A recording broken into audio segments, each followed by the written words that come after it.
Sir actually మీ release date April 18థ్. అందరికి తెలిసి April 18థ్ ఇంకొక పెద్ద సినిమా కూడా రిలీజ్ అవుతుంది. సో దానికి పోటీగానే అనొచ్చు. ఎందుకంటే సరిసమానంగా వస్తుంటే. అంటే మీ సినిమా మీద మీకున్న నమ్మకం ఏంటి? అండ్ పర్టిక్యులర్‌గా ఆ డేట్‌కి రావడానికి రీజన్ ఏంటి? పర్టికులర్‌గా డేట్ రావడానికి ఏం లేదు. మేము ముందుండి అనుకున్న డేటే అది 18థ్ అని. అంటే వీళ్ళు తర్వాత అనౌన్స్ చేసినట్టున్నారు. కానీ మా సినిమాకి కూడా ఆదరణ దొరుకుతుందని, కొత్త సినిమాలు ఎప్పుడు ప్రేక్షకులు ఆదరిస్తారని అనుకోని, ఆ నమ్మకంతోనే సినిమా రిలీజ్ చేస్తున్నాం 18థ్ రోజు. Okay. All the very best sir. Thank you very much అండి. కృష్ణవేణి గారు. సో మీకైతే లిరిసిస్ట్‌గా ఇంకొక అవతారంలోకి వచ్చారు కాబట్టి, సో మీకెలా అనిపించింది? అండ్ ఆపర్చునిటీ రాంగానే what was your first opinion ఏంటి? అంటే జనాల్ని నేను మెప్పించగలను అని ఒక సెల్ఫ్ కాన్ఫిడెన్స్ మీలో అప్పుడే బిల్డ్ అయిందా ఏంటి? How it? నేను యాక్చువల్‌గా ఫస్ట్ సాంగ్ 'మెరిసే మెరిసే'కి చేశాను. 'హుషారు హీరో' అది ఓటీటీ. తర్వాత 'జట్టి' అని ఒక సినిమా వచ్చింది. అందులో రాశాను. ఆ ప్రయాణంలో భాగంగా అనేక ప్రైవేట్ సాంగ్స్ రాస్తున్న క్రమంలో ఒకటి సురేష్ బొబ్బిలి గారి మ్యూజిక్ డైరెక్షన్‌లో నేను లిరిక్స్ రాశాను. అంతే, అక్కడ రికార్డింగ్ టైంలో నేను వెళ్ళాల్సి ఉండే గనుక వెళ్ళా. ఆ తర్వాత ఇంకా మళ్ళీ నేను మామూలుగా నా మీడియా వర్క్స్‌లో ఉన్నా. ఒకరోజు తిరుపతి గారి నుంచి కాలొచ్చింది నాకు. ఇలా సురేష్ బొబ్బిలి గారు లిరిసిస్ట్ కావాలంటే మీ నేమ్ రిఫర్ చేశారు. పలానా సిట్యుయేషన్, బతుకమ్మ సిట్యుయేషన్‌లో వచ్చే మీ ట్రైలర్‌లో చూసిన ఫస్ట్ సీన్ అక్కడ ఉంటుంది అని.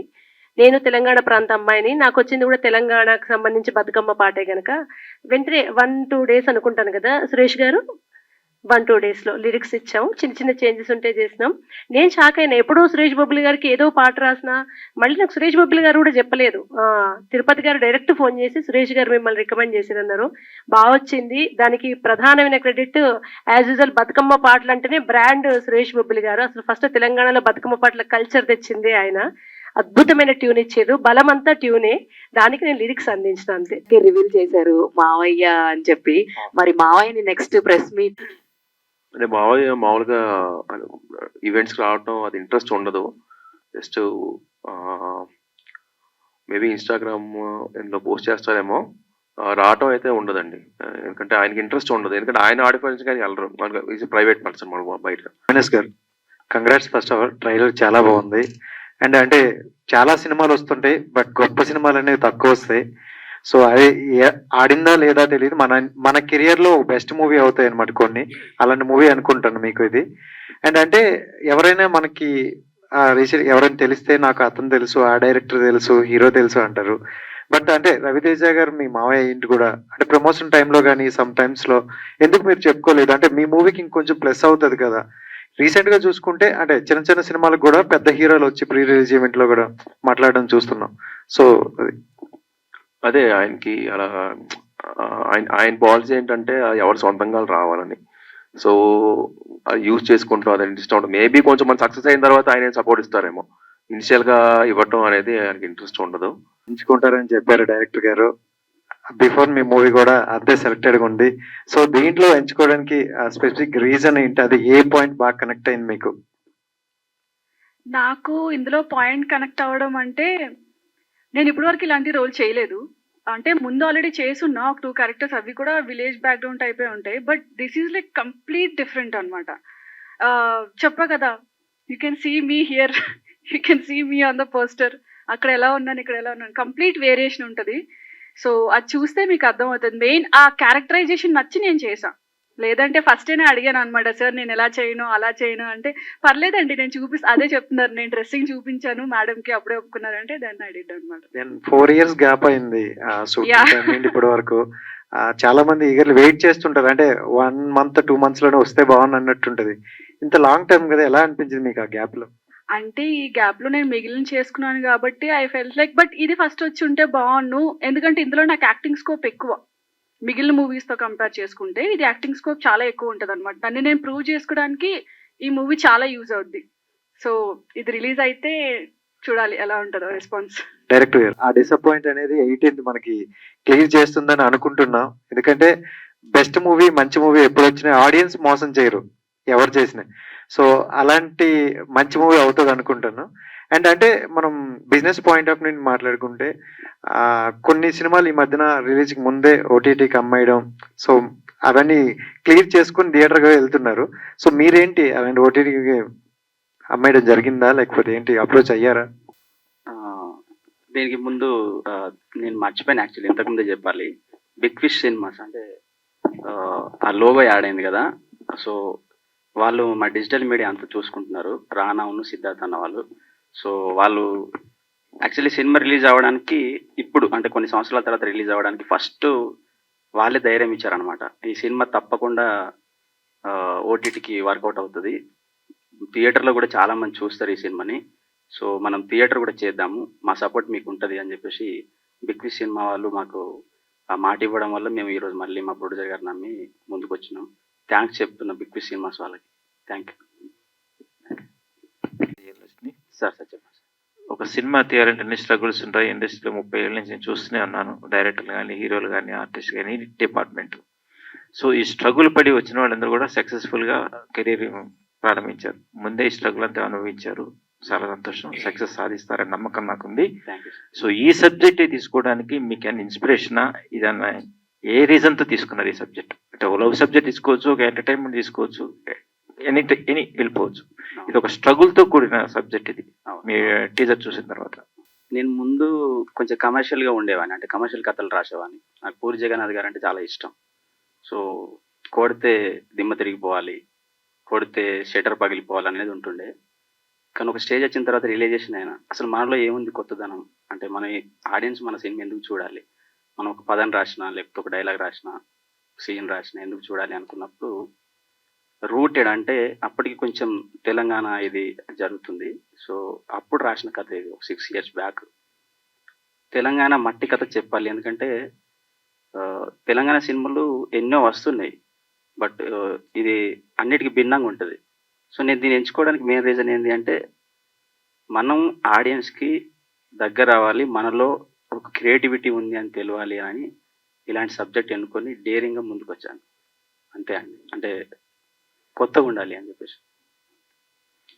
సరే హీరో గారు, సో మీ సింప్లిసిటీ చూసి ఒక బ్యాక్గ్రౌండ్ ఉంది మనకి అంటే ఒక కాళ్ళు ఎగరేస్తూ నా తర్వాత లేడు అంటూ వెరవేతూ తిరిగే రోజులు ఇప్పుడు కనిపిస్తున్నాయి, చాలా మంది చూస్తున్నాం, కనిపిస్తూనే ఉన్నాయి. సో మీ సింప్లిసిటీ బాగుంది. సో మీరు కాకుండా మిగతా పక్క వాళ్ళు చెప్పడం కూడా ఒక డిగ్నిటీగా ఉంది. సో ఈ క్యారెక్టర్ చెప్పినప్పుడు డైరెక్టర్ మీ ఇన్స్పిరేషన్ ఏంటంటే ఫస్ట్ డెబో చేయడం కదా? నాకు ఫస్ట్ టైం చెప్పినప్పుడు అంటే జనరల్గా కమర్షియల్ మూవీస్ ఇలాంటివన్నీ కొంచెం స్టార్ దమ్ము వచ్చినప్పుడు చేయాలండి అంటే నా ఫీలింగ్ అండి. సో కొత్త వాళ్ళు ఇట్లా ఒరిజినల్గా ఉండాలి అంటే ఫైటింగ్స్ ఓవర్గా ఉంటాం అట్లే ఉండదండి. ఈ మూవీ అంతా రియల్గా ఉంటుందన్నమాట. సో నాకు ఆ పాయింట్ నచ్చింది, అంత రియల్గా ఉంటుంది. సో జనాల్లోకి నేను వెళ్తానేమో అని ఆ పాయింట్తో నేను ఫిలిం సైన్ చేశాను. సో మీ రవితేజ్ గారి విషయంలో ఈ క్వాలిటీస్ మెయింటైన్ చేస్తే సక్సెస్ సాధించారు, మీరు కూడా సక్సెస్ సాధించాలని కోరుకుంటున్నారు. పరంగా అక్కడికి ఇప్పుడు చూస్తే చాలా డిఫరెన్స్ ఉంది. ఇప్పుడు హెయిర్ స్టైల్ అప్పుడు హెయిర్ స్టైల్ మీరు అన్నట్టుగానే క్యారెక్టర్ ఒక ఇంట్రెస్టింగ్ గా తీసుకున్నారని చెప్పారు. సో సినిమాలో మొత్తం త్రూ అవుట్ హీరోని నేర్పిస్తారా, మిగతా జనాలు నేర్పిస్తూ ఉంటారా మీ క్యారెక్టర్? నా వల్లే అందరూ ఏడుస్తారండి. అంటే in a positive way, not in a negative వే. చాలా మంచిగా ఉంటుంది క్యారెక్టరైజేషన్ మాత్రం, it will be very nice. అప్పుడప్పుడు అలా మెరుపు తెగిలా వస్తూ ఉంటాను, బట్ దాని వల్ల ఎక్కువ ఇంపాక్ట్ ఉంటుంది అన్నమాట మూవీలో, అలా రావడం వల్ల నేను.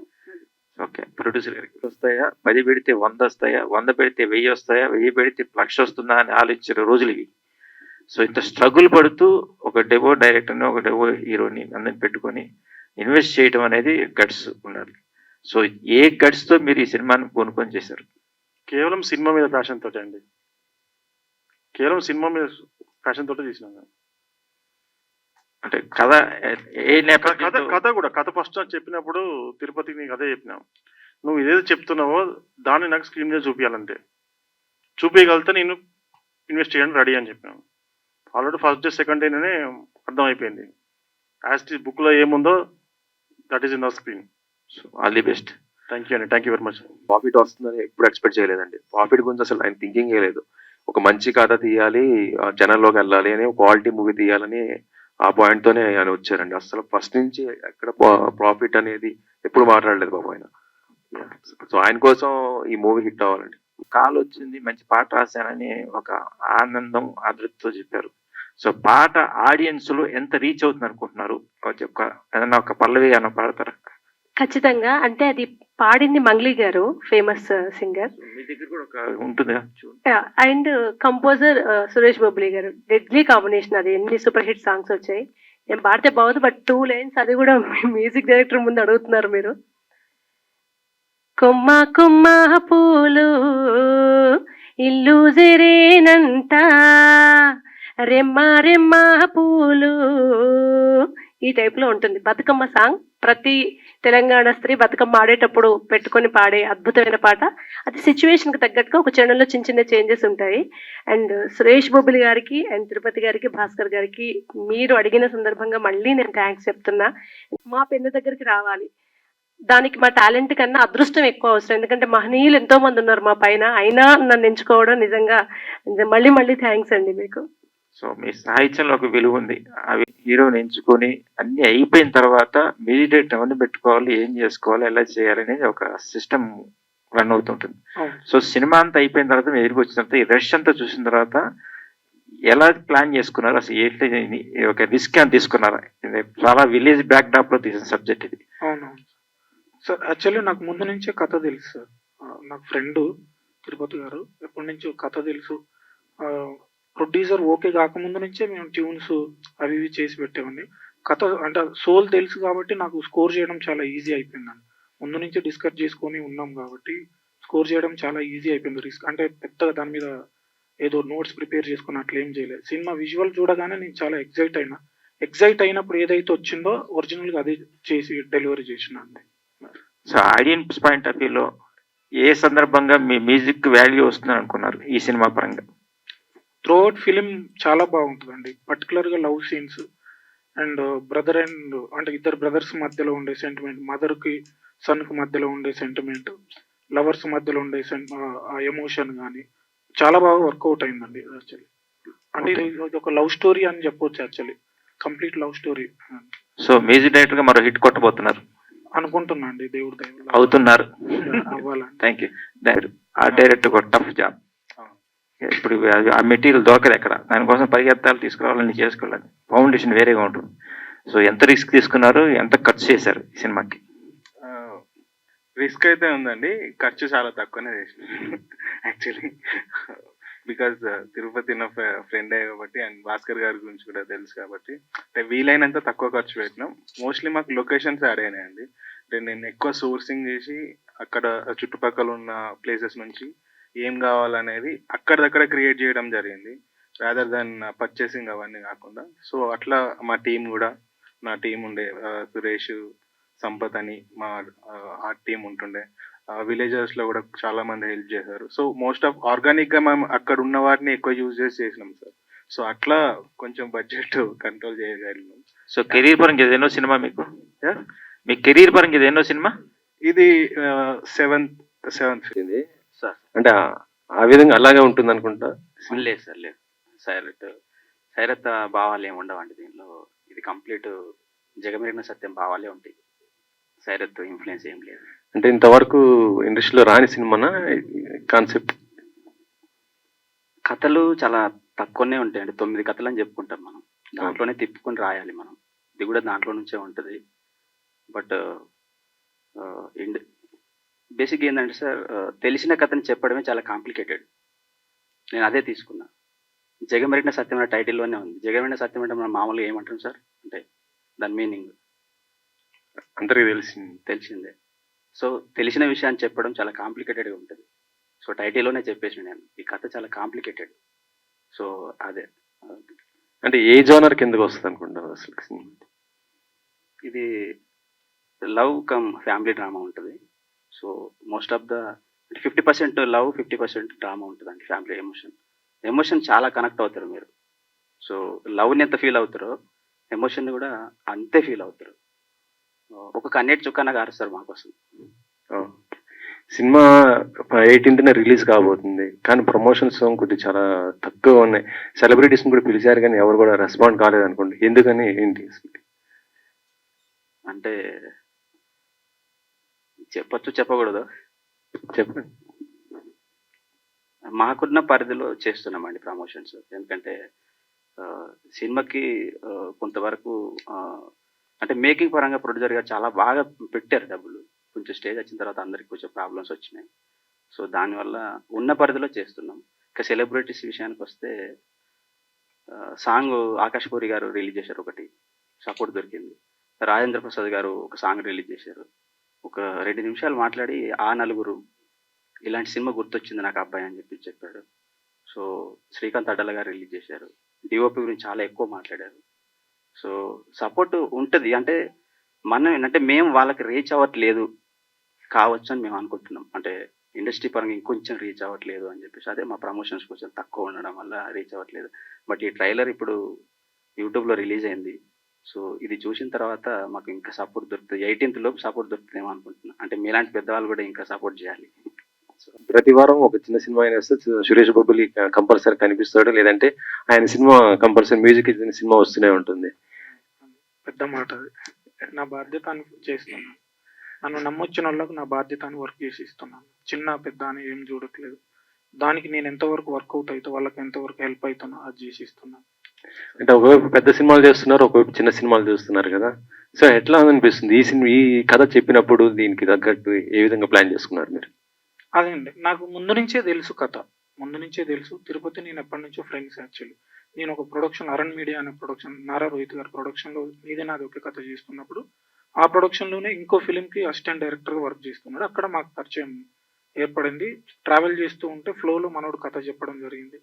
దానికంటే తెలంగాణ రూరల్ బేస్డ్ కంటెంట్ అన్నా సరే ఓకే అన్న చేద్దామని చెప్పి కథ చెప్పినాక ఆ ప్రాసెస్లోనే ట్యూన్స్ చేయడం, కథను నాకు అంటే మంచి సోల్ ఉన్న కథ అన్న. ఇందాకలో మీరు అడిగినట్టు అంటే సినిమా మొత్తం చూసేలోపు మీరు బయటకు వచ్చేలోపు ఏడుస్తూ బయటకు వస్తారు. అంత ఎమోషనల్ కంటెంట్. సాయిరాత్ అన్నారు కదా, అలాంటి ఈక్వల్గా ఉండే కథనే. యాజ్ ఇట్ ఈజ్ అలాంటి కథ కాదు, బట్ అంత ఈక్వల్గా ఉండే కథ. సో నచ్చి దానికి నేను ఎంతవరకు హెల్ప్ అవుతానో చేయగలను. చేస్తారు, లేదంటే వాళ్ళకి సపోర్ట్ కూడా ఫుల్ గా ఉంటుంది. కానీ మీకు కొంత సపోర్ట్ ఇక్కడైతే కనిపించినట్టయితే నాకైతే కనిపించలేదు సార్. ఓకే, అదే అండి. మేబీ అదే అది స్టార్టింగే పుష్ చేయటం అనేది ఇంట్రెస్ట్ ఉండదు ఆయనకి. నేను మేబీ మూవీతో నేనే కొంచెం పేరు వచ్చిన తర్వాత మేబీ సెకండ్ కొంచెం మనకి సపరేట్ ఒక ఐడెంటిటీ వచ్చిన తర్వాత మేబీ అప్పుడైనా చేస్తారేమో అనుకుంటున్నాను. ఈ సినిమాతో మీకంటూ ఒక స్టార్డమ్ తెచ్చుకుంటారా? ఈ కథ మీకు ఏ విధంగా ఉపయోగపడుతుంది అనుకుంటాను సార్? అదే యాక్షన్ పరంగా బాగా డెలివర్ చేశానండి. నేనైతే ప్రొడ్యూసర్ గారు, డైరెక్టర్ గారు హ్యాపీ నా మీద చేసింది. సో చూడాలండి. Yeah, I hope. సో అంటే ఇలాంటి కథతోటే ఫస్ట్ రావాలని మీకు ఎందుకు అనిపించింది? అంటే ఇలాంటి కథ అంటే అదే అండి, ఇందా చెప్పాను. ముందే ఏదో కమర్షియల్ గా చేస్తే మనకి ఐడెంటిటీ లేకుండా, ఏం స్టార్ లేకుండా కమర్షియల్ చేస్తే ఎవరు కొంచెం కామెడీగా ఉంటుంది చెప్పాలంటే. ఎవరైనా సరే కొంచెం మనం ఒక ఐడెంటిటీ తెచ్చుకున్న తర్వాత కొంచెం వేరే సబ్జెక్టులు టచ్ చేయడం బాగుంటుంది. సో రియల్ గా వెళ్ళాము, ఏమి మేకప్స్ కూడా ఉండవు ఇందులో. మేకప్స్ ఉండవు, ఫైటింగ్స్ రియల్ గా ఉంటాయి ఫైటింగ్స్. సో ఆ టైప్ లో ఉంటుందండి మూవీ. ప్రొడ్యూసర్ గారు ఫస్ట్ కూడా రిలీజ్ చేయడానికి ప్లాన్ చేస్తుంటారు కొంత. అంటే ఒకేసారి రిలీజ్ చేస్తే బాగుంటుంది కంటెంట్ అనేది. ఇది యూనివర్సల్ కంటెంట్ లాగా అనిపిస్తుంది కదా, మరి ఎందుకు మీరు అదర్ లాంగ్వేజ్ ప్లాన్ చేయలేదు? ముందుగా తెలుగులో తీసుకున్నాను. తెలంగాణ బేస్డ్ సినిమా కాబట్టి ఫస్ట్ మన తెలంగాణ రిలీజ్ చేసిన తర్వాత నెక్స్ట్ ప్లాన్ చేస్తామని చూస్తున్నాం అట్లా. మరి ఎన్ని థియేటర్లు వస్తున్నాయి సార్ మీకు? ఇప్పుడు 18th ఒక సినిమా వస్తుంది ఇటు విజయశాంతి గారిది. సో మరి ఇప్పుడు మీకు ఎన్ని థియేటర్లు వస్తున్నాయి తెలంగాణ నేపథ్యంలో ఉంది కాబట్టి? ప్రజెంట్ 40 to 45 అనుకుంటున్నాము. చూడాలి, ఇంకా థియేటర్స్ కన్ఫర్మేషన్ కాలేదు. ఇంకా రేపు కన్ఫర్మేషన్ ఉంది, ఇంకా పెరగవచ్చు. కొన్ని కామెంట్స్ చేశారు, అలానే మీరు ఒక ఎమోషనల్ అయ్యారు. నా మొదటి ప్రశ్న ఏంటంటే, అంటే ఎమోషనల్ ఎందుకు అయ్యారు? అంటే సినిమా రిలీజ్ అయిన తర్వాత సినిమా సిచ్యువేషన్ ఎలా ఉంటుందని ముందే ప్రొడ్యూసర్ గారికి సారీ చెప్పారా, లేదంటే ఏంటి యాక్చువల్ రీజన్ బ్యాక్ అండ్? సార్కి ఫస్ట్ సార్ గురించి చెప్తాను క్వశ్చన్. సార్కి నేను ఇప్పుడు సారీ చెప్పినా థ్యాంక్స్ చెప్పినా ఆయన తీసుకోడు. ఎందుకంటే నన్ను కొడుకులాగా భావిస్తాడు. తను నాతో కొడుకున్నాడు మీ పక్కనే, వెంకటన్న పక్కన, అతను వాళ్ళ కొడుకే. సో కానీ ఎందుకు అంటే సినిమా రిలీజ్ అయిన తర్వాత డబ్బులు రాయమని ముందు చెప్పలేదు నేను. కానీ నాకు చెప్పాలనిపించింది, అంటే ఒక ప్రొడ్యూసర్ డబ్బులు పెట్టినప్పుడు బిజినెస్ గురించి ఆలోచిస్తాడు ఎంతసేపు, కానీ ఆయన అట్లా ఆలోచించలేదు. నేను చెప్పిన మాటలు నమ్మేచ్చాడు. అంటే ఫ్యాషన్గా సినిమా తీద్దాం సార్ అన్న, ఫ్యాషన్గా తీసేస్తాను. ఫ్యాషన్గా తీసుకున్నప్పుడు చాలా అడ్డంకులు వచ్చినాయి. వాటి కోసమే నేను సారీ చెప్పిన. సో 18th రిలీజ్ అయిపోయిన తర్వాత తప్పకుండా క్షమాపణ వెనుకకు తీసుకుంటాం మళ్ళీ నేను. ఓకే, నెక్స్ట్ క్వశ్చన్ అదే హీరోయిన్స్ గారిపై కామెంట్ చేశారు కదా, అంటే అంటే సిచ్యువేషన్స్ మీకు తను చెప్పిందా లేదంటే అసలు రెస్పాన్స్ లేకుండా చేశారా యాక్చువల్గా? సిచ్యువేషన్స్ అందరికీ ఉంటాయి, క్రియేట్ చేస్తున్నారు. సో అట్లా చేయొద్దు. అంటే ఈ మీడియం ముందు తన గురించి అంటే నేనంటే బ్యాడ్ గేమ్ చెప్పాలని కాదు, ఇక ముందు కొత్త వాళ్ళు వచ్చేవాళ్ళు కొత్త వాళ్ళకి సపోర్ట్గా నిల్చోండి అని మాత్రమే నేను ఇండికేషన్ ఇచ్చాను అంతే. సో తను కొంతవరకు వచ్చింది, ఆ తర్వాత సిచ్యువేషన్ క్రియేట్ చేసింది. సో అట్లా చేయొద్దండి. టీం అందరినీ కూడా బాగా విష్ చేశారు, అలాగే చాలా వరకు సపోర్ట్ చేశారు. అలాగే ఈ సినిమా రిలీజ్ వరకు కూడా అదే సపోర్ట్ ఉండాలని మనస్ఫూర్తిగా కోరుకుంటూ all the very best to entire team. Theatre లో మళ్ళీ కలుసుకుందాం.